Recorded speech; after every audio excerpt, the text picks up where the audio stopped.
आज दोस्तों हम आपको जीवन की एक ऐसी सच्चाई के बारे में बताने जा रहे हैं जो अक्सर आपको कोई भी नहीं बताता है।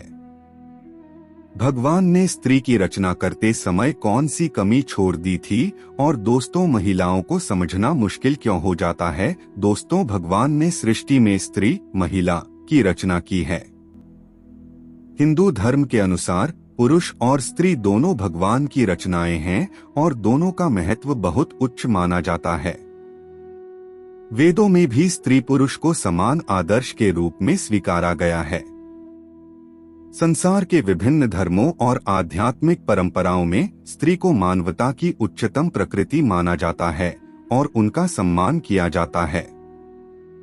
वे जीवन के सभी क्षेत्रों में अहम योगदान देती हैं और समाज के विकास में महत्वपूर्ण भूमिका निभाती हैं। अब यहाँ पर कुछ दोस्त ऐसे भी होंगे जो हमारी बातों को हल्के में लेंगे क्योंकि उन्हें वास्तुशास्त्र का ज्ञान नहीं है। इस पर एक कहावत भी प्रचलित है कि बंदर क्या जाने अदरक का स्वाद। अर्थ यह है, कोई भी व्यक्ति वास्तुशास्त्र के बारे में नहीं जानता है, इसलिए दोस्तों सही सटीक 100% जानकारी के साथ में जानने के लिए इस वीडियो से जुड़ जाना। दोस्तों, आपकी जो भी मनोकामना है, आप अपनी मनोकामना पूरी करने के लिए भगवान के द्वार पर जाते हैं और हाथ जोड़कर अपनी मनोकामना पूरी करने के लिए आशीर्वाद मांगते हो, परंतु वह मनोकामना आपकी पूरी नहीं होती है। इसका कारण यह है कि जो भी इष्ट देव को हम मानते हैं उसकी पूजा भक्ति हम सच्चे दिल से नहीं करते हैं। और अगर तुम में से कोई बालाजी भगवान को अपने सच्चे दिल से मानते हो तो एक बार कमेंट बॉक्स में जय बजरंगबली जरूर लिखना, और तभी तो ईश्वर को पता लगेगा हम कितने सच्चे हैं और कितने सच्चे दिल से पूजा करते हैं। दोस्तों, भगवान ने स्त्री की रचना करते समय उसमें कौन सी कमी छोड़ दी थी? मित्रों, स्त्री को संसार की जननी कहा जाता है। संसार में स्त्री के कई रूप विद्यमान हैं। माँ, बहन, पत्नी, बेटी, दादी, मौसी, चाची, नानी इत्यादि। स्त्री के कई नाम हैं। सभी रूपों में वह अपने कर्तव्यों को भली भांति निभा रही है। गुण दोष तो हर एक प्राणी में होते हैं, इसमें कोई बड़ी बात नहीं है।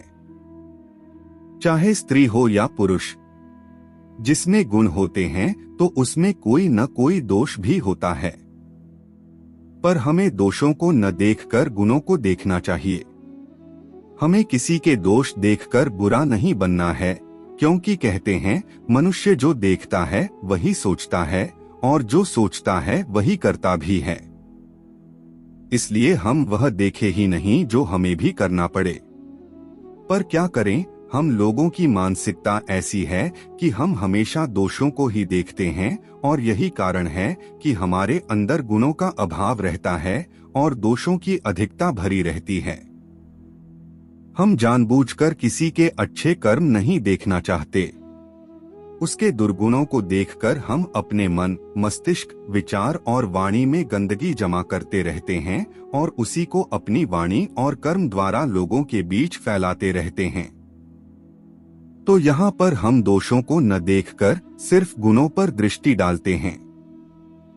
दोस्तों, आपके पास अभी जितने भी काम है उनको साइड में रख दीजिए। ध्यानपूर्वक जो आपको बताया जा रहा है उसे देखिए और सुनिए। दोस्तों, स्त्री संसार में ईश्वर की सर्वश्रेष्ठ रचना है। संसार में मनुष्य का प्रादुर्भाव स्त्री से ही हुआ है, इसीलिए वह संसार की जननी है। स्त्री के कारण ही संसार का संतुलन बना हुआ है। यह भी मैं आपको बताऊंगा कि कैसे। दर्शक बंधु, स्त्री देखने में जितनी कोमल होती है अंदर से उतनी ही मजबूत होती है। संसार के हर दुख, हर संकट, हर परिस्थिति से लड़ने की उसके अंदर शक्ति होती है। हृदय में ममता का अपार भंडार होता है, करुणा का भाव होता है, संतान के प्रति बेशुमार वात्सल्य होता है। पुरुष को सुख प्रदान करने की अद्भुत कला होती है। स्त्री मानव और मानवता की रक्षक होती है। इसलिए हमारे देश में स्त्री को देवी कहा जाता है, उसकी पूजा की जाती है। कहते हैं जिस घर में स्त्री की पूजा होती है वहां देवता हर समय निवास करते हैं। जहां स्त्री का अपमान होता है, उसे दबाया जाता है, सताया जाता है, वहां महाभयंकर दुख भी बाहें फैलाए खड़े रहते हैं। वहां दरिद्रता घात लगाए बैठी रहती है। घर में लक्ष्मी का आगमन स्त्री पूजा से ही होता है। इसलिए आपसे निवेदन है कि स्त्री को कभी तुच्छ न समझे। स्त्री ही पुरुष की शोभा है। स्त्री से ही घर बना है। ईंट, लकड़ी, पत्थर से बनने वाला घर तब तक घर नहीं बनता जब तक उसमें स्त्री का निवास न हो। स्त्री को गृहिणी इसीलिए कहा गया है। उसके आने पर ही घर बनता है। बिना स्त्री के घर की कोई शोभा नहीं होती। भगवान ने स्त्री को बहुत ही सोच समझकर बनाया है। स्त्री बनाने में परमात्मा ने काफी समय लिया था ताकि उसमें किसी तरह के गुणों का अभाव न रह जाए। बताया जाता है कि जब भगवान ने सृष्टि की रचना की थी तो उन्हें इसकी रचना करने में मात्र एक क्षण का भी समय नहीं लगा था। पर जब भगवान ने स्त्री की रचना की तो इसमें उन्हें काफी समय लग गया था। स्त्री की रचना करते करते जब भगवान को कई दिन बीत गए परंतु वह पूरी तरह बनकर तैयार नहीं हो पाई तो यह देखकर भगवान का एक सेवक भगवान से यह बात पूछने के लिए बेबस हो गया कि सारी सृष्टि का एक पल में निर्माण करने वाले भगवान एक रचना को रचने में इतना समय क्यों लगा रहे हैं। दूत ने भगवान से पूछ ही लिया है, परमेश्वर इस सृष्टि के रचयिता है, अनंत कोटि ब्रह्मांडों के निर्माता हैं। करोड़ों ब्रह्मांडों की रचना करते समय सुबह मात्र एक छिड़काव ही समय नहीं लगा था, परंतु अब यह ऐसी कौन सी रचना है जिसमें आपको इतना वक्त लग रहा है। तब अपने सेवक के प्रश्न का उत्तर देते हुए भगवान कहते हैं, हे पार्षद जी, यह मेरी सर्वश्रेष्ठ रचना है।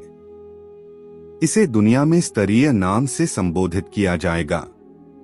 इसके अंदर में अपार गुणों को प्रतिष्ठित कर रहा हूं ताकि हर काम के लिए मुझे पृथ्वी पर न जाना पड़े। मेरी इस रचना के कई रूप और कई नाम होंगे। मुख्य रूप से यह 4 रूपों में दिखाई देगी, माँ, बहन, पत्नी और बेटी। इसके ऊपर मैं सृष्टि की बहुत बड़ी जिम्मेदारी सौंप रहा हूँ, इसलिए मैंने इसे हर परिस्थिति से लड़ने के योग्य बनाया है। इसमें साहस और सहनशीलता का अद्भुत समावेश है। कठिन से कठिन परिस्थिति में यह अपने आप को संभाले रखेगी। हर तरह की मुश्किलों से लड़कर, अनेक प्रकार के दुखों को सहकर यह सबको खुश रखने का प्रयास करेगी। अपने परिवार, अपने बच्चों के प्रति समर्पित रहेगी। कोई समय ऐसा भी आएगा जब यह टूटकर बिखर जाएगी, लेकिन फिर से अपने आप को संभालकर एक नए जीवन का संचार करें। यही इसमें विशेष गुण कहलाएगा कि ये स्वयं दुख सहकर, रोग शोक से ग्रसित होने पर भी उसे सहन करते हुए अपनी जिम्मेदारियों को, अपने कर्तव्यों को निभाती रहेगी।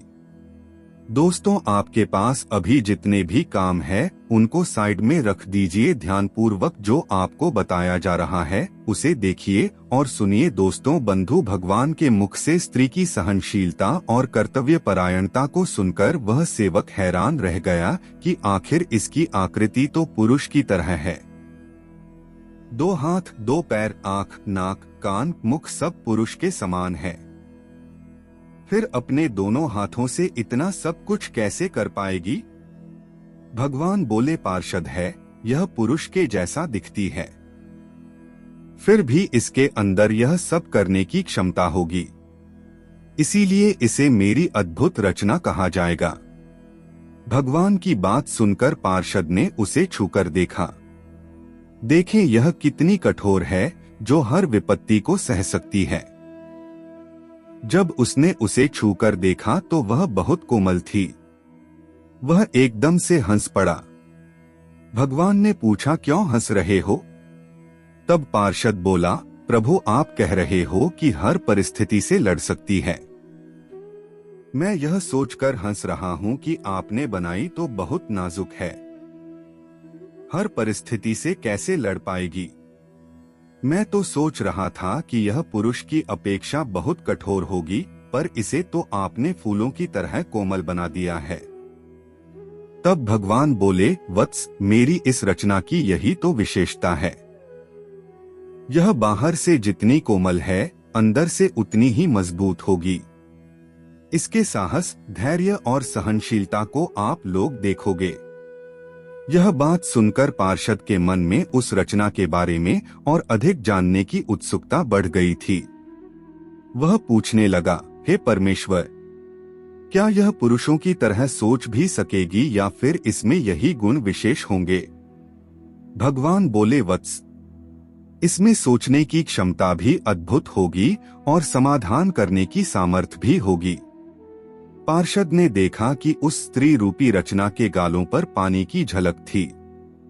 उसने उसके गालों से हाथ लगाया तो सचमुच उसके गालों पर पानी की मात्रा थी। पार्षद ने पूछा, हे प्रभु, इसके गालों पर पानी क्यों बह रहा है? तब भगवान बोले, वत्स, यह पानी इसकी आंखों से निकलने वाले आंसुओं का पानी है। यह पानी तब निकलेगा जब यह अंदर से अपने आप को दुखी महसूस करेगी। जब इसके अंदर किसी तरह की वेदना होगी, चाहे वह शारीरिक हो या मानसिक, उस समय यह अपने दुख को इन आंसुओं के द्वारा निकालकर बाहर कर देगी। इसके मन की सारी पीड़ा, सारी व्यथा आंसुओं का रूप लेकर बाहर निकल जाएगी और यह फिर से अपने आप को उतना ही मजबूत बना लेगी। अपने दुखों को भुलाने का इसके पास यह सबसे अच्छा माध्यम होगा और इसकी ताकत भी होगी। यह अपने आंसुओं से अच्छे अच्छों को झुका भी सकती है। इन आंसुओं के वह अपना अस्त्र भी बना सकती है। दर्शक बंधु, भगवान की बात सुनकर सेवक बोला, हे भगवान, वास्तव में आप महान हो। आपने स्त्री रूपी अद्भुत रचना करके संसार को सजा दिया है। संसार में एक अनमोल रतन भेजा है। और सच बात है बंधु, स्त्री का त्याग, बलिदान, साहस और सहनशीलता वास्तव में अद्भुत और अकल्पनीय है।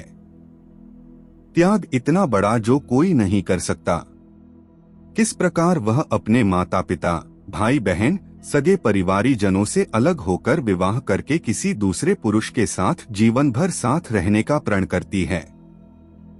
जरा सोचो, यदि तुम अपने माँ बाप, भाई बहन, घर परिवार से कुछ दिन के लिए अलग हो जाते हो तो तुम्हें कैसा लगता है?